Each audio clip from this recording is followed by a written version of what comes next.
प्यारे विद्यार्थियों, बीए प्रथम वर्ष संस्कृत में अपना अध्ययन चल रहा था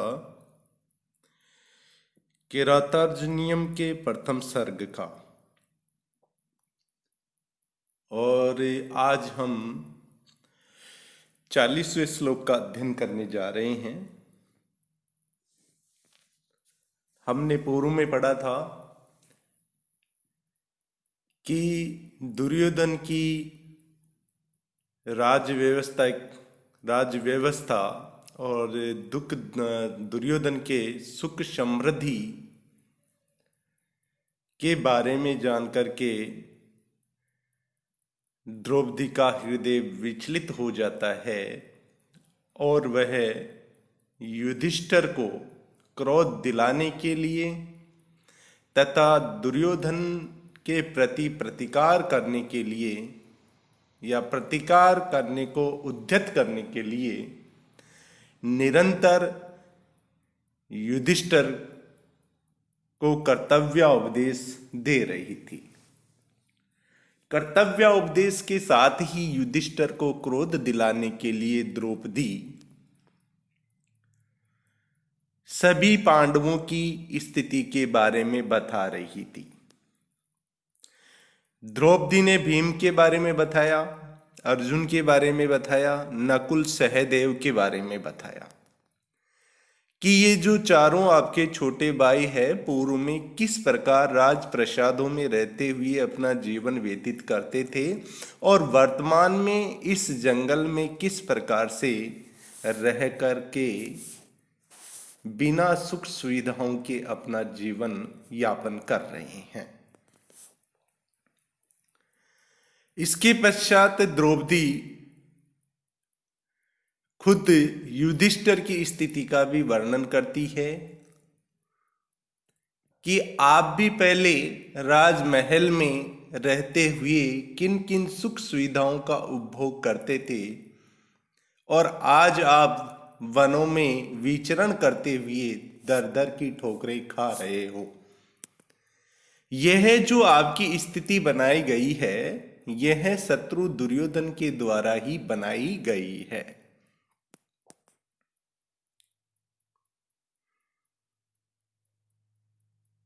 द्रौपदी युधिष्ठिर को कहती है कि दुर्योधन के द्वारा आपको इतने दुख दे दिए जाने पर भी आपकी बुद्धि या आपका हृदय धैर्य और संयम को धारण करके बैठा हुआ है, तो मैं ऐसी आपकी मति के बारे में नहीं जानती हूं कि आपकी मति किस प्रकार की है, क्योंकि चित्त की वृत्तियां अनेक प्रकार की होती है, अनेक प्रकार की होती हैं। फिर भी अत्यधिक गंभीर आपकी विपत्ति की चिंता करती हुई मेरे चित्त की मनोव्यथाएं मुझको हठपूर्वक व्याकुल कर रही है। द्रौपदी युधिष्ठिर के राजमहलों में जीवन की और वर्तमान में वन में बिता रहे जीवन की तुलना करती हुई कहती है कि जो कि तुम बहुमूल्य सैया पर सोते हुए पहले वैतालिकों के गुण गानादि परक मांगलिक शब्दों से जगाए जाते थे, यानी आप पहले राजमहल में बहुमूल्य सैया पर सोया करते थे और आप सुबह सुबह किसके द्वारा जगाए जाते थे? वैतालिकों के द्वारा गाए गए मांगलिक गानों के द्वारा। परंतु अब जंगल में निवास करते हुए आप कुशों वाली अकृत्रिम वनभूमि पर सोकर गीदड़ियों की अमांगलिक आवाजों से आप जग रहे हो। आगे द्रौपदी फिर कह रही है कि हे राजन, पहले ये आपका शरीर राजमहलों में ब्राह्मणों के खाने से शेष बचे हुए अन्न से ही रमणीयता को प्राप्त करता था। यानी पहले आप राजमहलों में रहते थे तो ब्राह्मणों के खाने से अवशिष्ट बचे हुए अन्न से ही आपका यह शरीर रमणीयता को प्राप्त करता था। परंतु अब वन में रहते हुए आपके द्वारा वन्य फलों के खाने से भी आपका यह शरीर कृश हो रहा है, निरंतर कमजोर हो रहा है।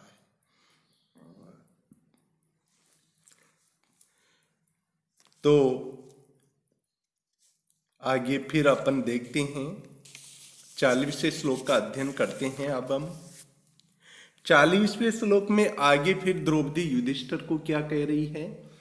अनारतम यौमणिपीठ साइना वरंजयद राज शिरः सृजाम रजः निषीधत तौ चरणो वने सुते मृग द्विजालुन सिकेसु वर्हिषाम।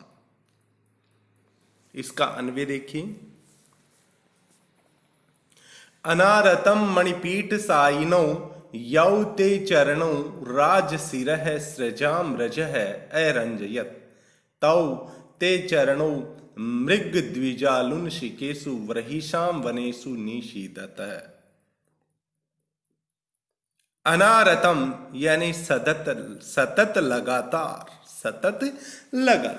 मणिपीठ साइनो यानी मणि से जड़ित पादाधार भूत पीठ पर विश्राम करने वाले, यानी मणियों से जड़ित यानी जिसमें मोती लगे हुए हो, मणि लगे हुए हो, ऐसी पाददान यानी पैर रखने वाला आधार, यानी जिस पर पैरों को रखा जाता है, सिंहासन पर बैठे हुए जिस पर पैरों को रखा जाता है, ऐसा मणों से जड़ित पादाधारभूत पीठ, ऐसी पादाधारभूत पीठ पर विश्राम करने वाले यौ तेई चरणों, जो तुम्हारे चरण है युधिष्ठिर, जो तुम्हारे चरण राजशिरः सृजाम रजः है, आपकी सेवा में सिर झुकाने वाले राजाओं की माला का रज, राजाओं के सिर की माला का रज अरंजियत यानी सुशोभित करता था। आपके चरणों को कौन सुशोभित करता था? आपके चरण देखिए, आप सिंहासन पर जब बैठते थे तो आपके पैर रत्नों से जड़ित, मणियों से जड़ित पादाधारभूत पीठ पर विश्राम करते थे। और वो पैर किनसे फिर सुशोभित होते थे? आपके राज्य के अनेक सामंतों और राजाओं के द्वारा धारण की हुई माला, सिर पर धारण की हुई माला के रज से सुशोभित होते थे। आपकी सेवा में सिर झुकाए हुए अनेक राजाओं और सामंतों के द्वारा धारण की गई मालाओं के रज से ये आपके चरण सुशोभित होते थे। आज वे ही तौ, वो दोनों चरण थे आपके चरण, वे आपके चरण मृग द्विजालुन सिकेसु यानी मृग, वन में निवास करने वाले मृग और द्विज जातियों के द्वारा जिनके अग्रभाग काट लिए गए हैं, ऐसी शिखाओं वाले खुशों पर, शिखाओं वाले खुशों पर, वर्हिषाम वनेषु यानी कुशों के वनों में, निषीदत है यानी पढ़ते हैं। वे आपके चरण आज हरिणों तथा द्विज तपस्वियों द्वारा काट लिए गए हैं, जिनके शिखाएं काट ली गई है, जिनकी शिखाएं ऐसे कुशों के वनों में निषीधत अर्थात निरंतर पड़ते रहते हैं। कहाँ तो आपके पैर पूर्व में मणियों से जड़ित पादाधारभूत पीठ पर विश्राम करते थे, और आज वन में भटक रहे हैं। और वन की भूमि कैसी हो रही है? हरिणों के द्वारा और द्विज तपस्वियों के द्वारा कुशों के अग्रभाग जिनके काट लिए गए हैं, ऐसे कुशों पे आपके पैर आज पड़ रहे हैं। अनुवाद देखिए इसका। निरंतर मणिगण जड़ित पादाधार भूत पीठ पर स्थिर रहने वाले, जिन तुम्हारे चरणों को पहले झुककर प्रणाम करने वाले सामंत राजाओं के सिरों की पुष्प मालाओं का पराग अनुरंजित करता था, वही तुम्हारे चरण आज हरिणों व द्विज तपस्वियों के द्वारा जिनकी शाखाएं काट ली गई है, ऐसे कुशों के वनों में पड़ते हैं। इसका भावार्थ देखिए। साम्राज्य का उपभोग करते समय ये जो तुम्हारे चरण सदा मणियों से जटित पाद पीठ पर रखे जाते थे और झुककर प्रणाम करने वाले सामंत राजाओं के सिरों की पुष्प मालाओं के पराग से अनुरंजित हुआ करते थे, वही तुम्हारे चरण आज इन कुशों के वनों में, जिनके अग्रभाग हरिण व द्विज जातियों द्वारा काट लिए गए हैं, पड़ते हैं। व्याकरणात्मक टिप्पणी देखिए इसकी। मणिपीठ साइनौ, मणि निर्मितम पीठम, मणिपीठम और तस्मिन साइनौ, यानी उस मणिपीठ पर विश्राम करने वाले, मणिपीठ साइनौ। अरंजियत रंज धातु से निच पड़ते पे लंग लकार है। राज सिरह सृजाम राज्ञाम सिरजु सृज इति राज सिरह सृज और तासाम राज सिरह सृजाम। निषिधत में नि उपसर्ग पूर्वक शद धातु से लट लकार है, प्रथम पुरुष द्विवचन है। मृग द्विजालुन शिकेशु, मृगेश्च द्विजेश्च आलूनः सिकरः येसु तेसु।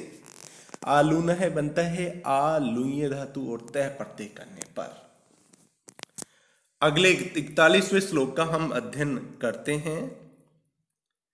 41वें श्लोक को देखिए। द्विषन निमिता यदीयम दशा ततः स मूलम मूलयतीव में मनः परेर पर्यासित वीर्ये संपदाम पराभवो अपि उत्सवः एव मानिना। अन्वय देखिए इसका। यत इयम दशा द्विषद निमित्तः तत् में मनः स मूलम उन्मूलयति इव परे अपर्यासित वीर्ये संपदाम मानिनाम पराभवो अपि उत्सवः इव। आगे द्रौपदी फिर युधिष्ठिर को कह रही है कि हे राजा युधिष्ठिर, यत यानी जो, इयम दशा यह दशा, यानी आपकी जो ये स्थिति हो रही है, आपकी जो ये दशा हो रही है, आपकी दशा अभी कैसी हो रही है? आपकी दशा हो रही है अभी वनवास आदि क्लेशों से युक्त हो रही है। यानी आप वन में निवास कर रहे हो, अनेक प्रकार के आपको दुख झेलने पड़ रहे हैं। कहां तो आप राजा थे और कहां आप वन में निवास कर रहे हो। वन में रहते हुए आपको अनेक दुखों का दंश झेलना पड़ रहा है। तो ये दशा द्विसन्निमिता अर्थात शत्रु के कारण बनाई गई है या शत्रु के द्वारा दी गई है। ततः इसलिए मैं मनः, मेरा मन, स मूलम यानी मेरा मन उसके मूल के साथ, यानी मन के मूल यानी सुख शांति धैर्य, सुख शांति धैर्य के साथ अमूल्यति यानी उखाड़ सी रही है, उखाड़ सी रही है। मेरे मन को यह दशा उखाड़ सी रही है। मूल के साथ मेरे मन को यह दशा उखाड़ सी रही है, जो आपकी शत्रु के द्वारा बनाई गई है। परई शत्रुओं के द्वारा अपर्यासित वीर्य संपदाम यानी जिनके बल पराक्रम आदि रूप संपत्ति को खंडित नहीं किया गया है, ऐसे मान धनी लोगों की पराजय भी उत्सव के सम्मान होती है। ऐसे सम्माननीय लोगों की पराजय भी उत्सव के सम्मान होती है। इसका अनुवाद देखिए। वनवासादि क्लेशानुभूति रूप आपकी यह वर्तमान दशा अवस्था शत्रुकृता है, अर्थात चूंकि वनवास के इन समस्त दुखों के कारण हमारे शत्रु हैं, अतः यह दशा मेरे मन को मूला से सहित उखाड़ती सी रही है। शत्रुओं द्वारा जिनकी बल पराक्रम रूप संपत्ति को खंडित नहीं किया गया है, ऐसे मानधनी लोगों की विपत्ति भी उत्सव ही होती है, अर्थात उसको सहन किया जा सकता है। भावार्थ है इसका कि वस्तुतः शत्रुओं द्वारा दी जाने वाली विपत्ति असह्य होती है। यह मन के धैर्य, शांति, संतोष आदि सभी भावों को नष्ट कर देती है। यदि यह विपत्ति देवीय है, शत्रु द्वारा मान हानि न की गई हो तो यह विपत्ति किसी प्रकार सहन की जा सकती है, अर्थात मान हानि जितनी दूष्य है होती है, देवी विपत्ति उतनी नहीं होती है। इसका एक अन्य अर्थ या भावार्थ अपन ऐसे भी कर सकते हैं कि द्रौपदी युधिष्ठिर को कह रही है कि हे राजन, आपकी दुर्दशा शत्रु के कारण हुई है, बस इसी बात से मेरा मन जड़ से उखड़ सा रहा है। यदि यह सोचें कि हम दुर्योधन से पराजित हो जाएंगे तो ऐसा सोचना भी ठीक नहीं है, क्योंकि स्वाभिमानी तेजस्वी व्यक्तियों के लिए जय पराजय का कोई महत्व नहीं होता। महत्व इस बात का रहता है कि शत्रु द्वारा उनका पराक्रम घर्षित नहीं होना चाहिए, अर्थात शत्रु किसी भी प्रकार उनके पराक्रम को दबा नहीं सके। यदि उनके पराक्रम को शत्रु दबा नहीं पाते हैं और वे शत्रुओं के दांत खट्टे कर देते हैं तो उनके लिए पराजय भी आनंदजनक ही होती है।